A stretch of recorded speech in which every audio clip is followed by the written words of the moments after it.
ich arabeski magiczne nam ciała pozaplatały, jednak w zbliżeniu dusz trudniej nam było o splot. Była nieczuła i już wkrótce wiedziałem, że moja dziewuszka nie ma serduszka i nie wiadomo co w zamian.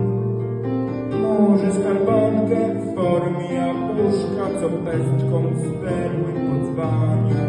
Może zegarek firmy nieznanej, złotą kołatką szeleści, lub precyzyjny inny mechanizm werba misternej piersi.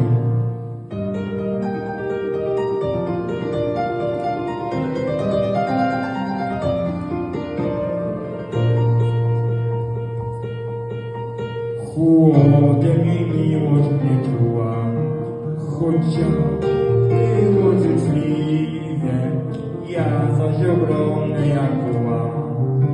Mam serce oraz nadwrażliwe, więc pochwyciłem nóż i że to niby dla psów, piersi rozciąłem i już wkrótce wiedziałem, że moja dziewuszka nie ma serduszka i nie wiadomo co w zamian.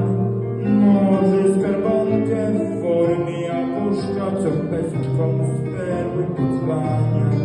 Może zegarek firmy nieznanej, złotą kołatką szeleści.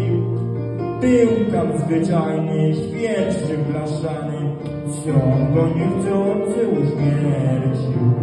Był tam zwyczajny świerszczyk blaszany, co go niechcący uśmiercił.